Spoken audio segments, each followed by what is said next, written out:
I met a new Dharma friend online this morning, and that was nice. We had a conversation. I was trying to see if there's any way in which I might be able to help him with his practice, maybe, with his feelings of well-being. And when we said goodbye, he said something to me that sounded kind of odd. What he said was, "I hope you're happy." Now, there's nothing strange with saying that to someone, but to me it sounded a little odd.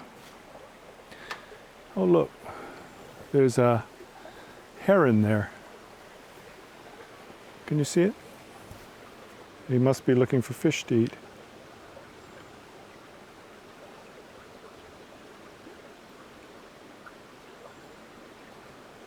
This is the river behind the house. We get bears, and there's trout in the river.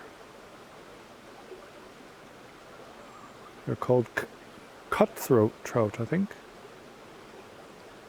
It's a lot of wildlife. The other day, then a bear had got into the garbage bins. It was making a big noise outside, about 2 in the morning. He was a big, fat, black bear. But we share the environment with the animals. I mean, in the West, we get used to being the bosses. Human beings are in charge. And everything revolves around what we want to get. Sometimes we forget that we share our environment with nature.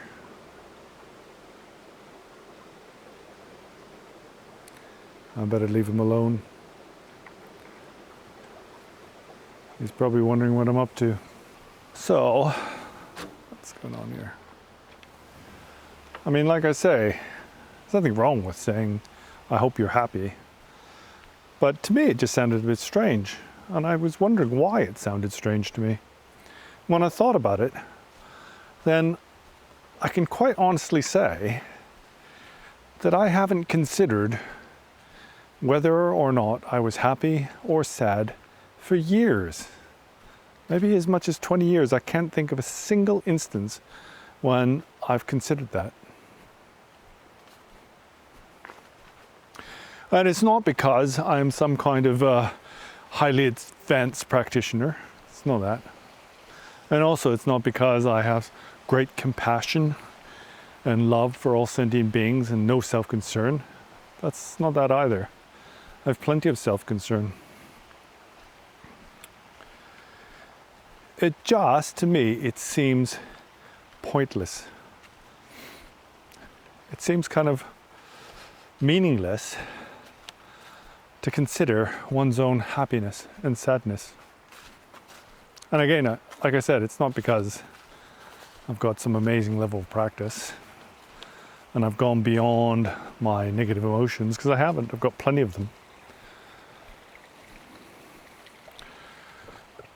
It's just that this consideration about whether I'm happy or sad seems somehow silly and irrelevant. And what I put that down to is a strong belief in karma, cause and effect. I mean, I really do believe in karma, cause and effect. And if you believe in karma, cause and effect, then you will have conviction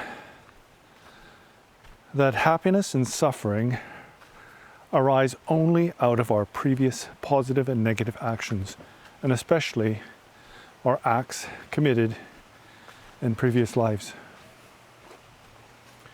And so really, there isn't a whole lot we can do about it if we're experiencing hardship, etc. And so there's no point in getting upset or being sad. And also, when we experience well-being, then that is a consequence of previous positive karma. And so if we experience mundane well-being, all we're doing is we're consuming our stores of positive karma. And if we don't use those stores of positive karma for achieving transcendence, then it's kind of a waste in terms of the Buddha Dharma. We need to invest our positive virtue in something that's going to bring ultimate happiness, something lasting and meaningful. And just mundane enjoyment stops there. Once we've experienced our happiness and it's gone, then it no longer has any power to bring about positive results. And what we tend to do, well, we tend to, if we experience suffering, for example, if we're a bit sad, we tend to try to cheer ourselves up. Go to the movies or something like that. Hello. Hi there.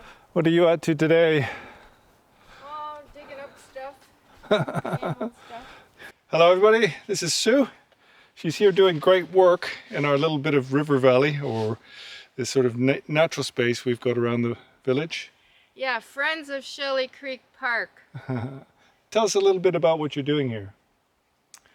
Well, the invasive species crowd out the native plants, and the insects and birds need the native plants. Yeah, we think we're making a difference. It's a never-ending chore, isn't it? Yeah. Yeah, we just saw a heron actually down by the river, really big heron. Yeah. Yeah, beautiful, beautiful bird. It must be fishing or something. Those little cutthroat trout don't go very far. They Yeah. call them resident cutthroat trout. Oh, so they stick around. They don't get very big, and they don't go very far. Right. They just feed the heron. Yeah.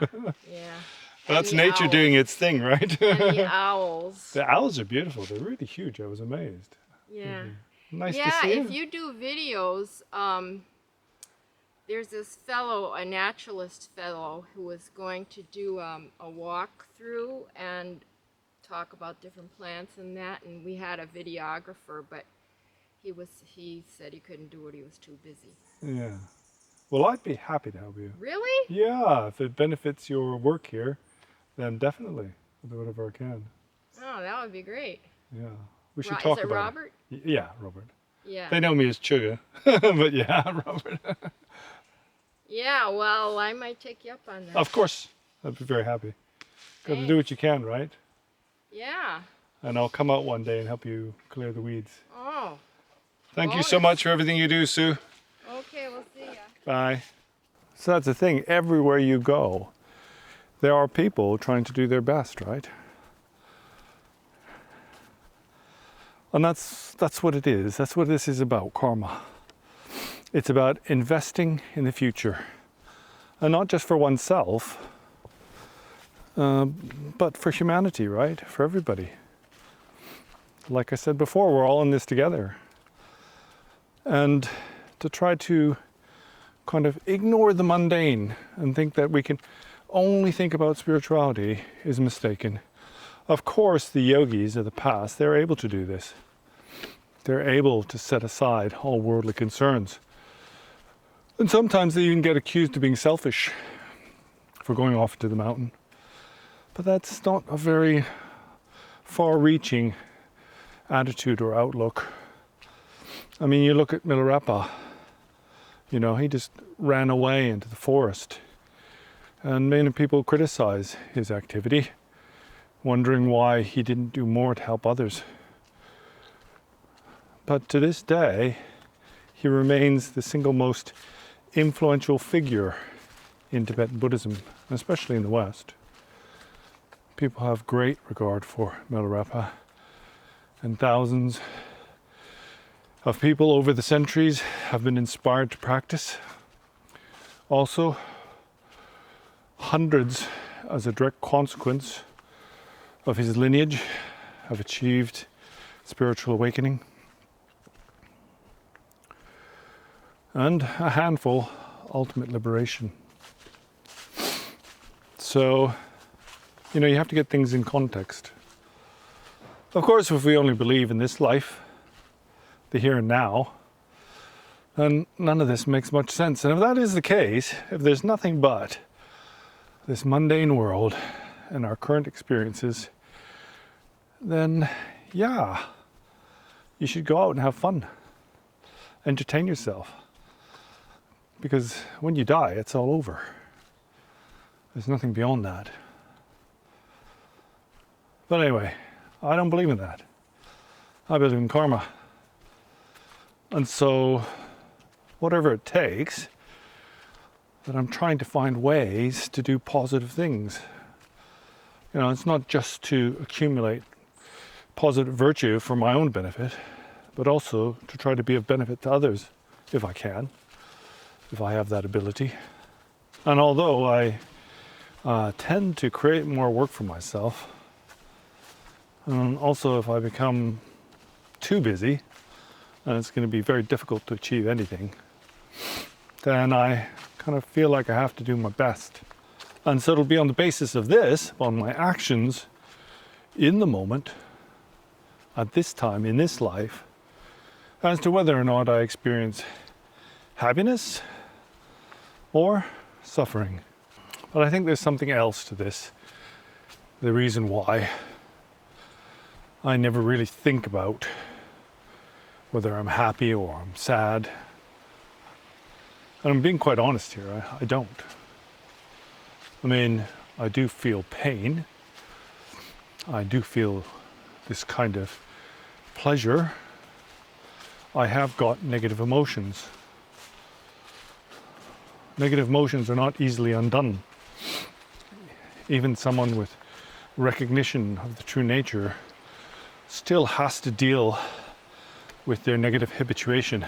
But the other point here is that for someone who understands mind and meditation, then they also can see how happiness and suffering are illusory.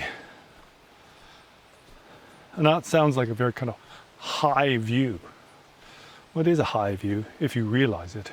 But if you recognize the essential point of mind, then you will also recognize the illusory nature of happiness and suffering. Or maybe it's not even that. Maybe it's that you realize that the notion of happiness and the notion of sadness are in themselves merely conceptual imputations. They're not real and solid things. And this is especially the case because they only arise in dependence on causes and conditions, and also on your perspective. For example, you could have a lot of physical suffering, but be very, very happy. Let's say you were a marathon runner, you're running the London Marathon or something like that, and you're really pushing yourself, nearly killing yourself. So of course, you can have a lot of physical suffering, right? But once you get across that finishing line, regardless of all your physical suffering you experience, hello, you're going to be overjoyed and feel great happiness. And likewise, you could be experiencing physical bliss, but at the same time, be in the depths of depression and unhappiness, just as those people who take very strong narcotics, fentanyl, crack cocaine.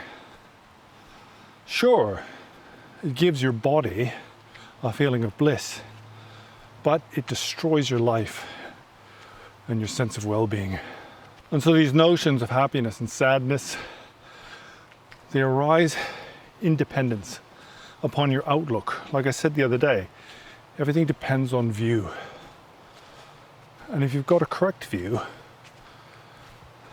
a view that's vast like the open sky, then these temporary experiences lose their relevance. They no longer seem important. Well, I've left my mum inside. Just came out to get some fresh air, get a bit of exercise. So thank you for bearing with me, and also thank you for all your wonderful comments and your support. And it's my only wish and hope that I might be able to do something that would be of benefit to you in your search for the truth. So until next time, and see you later.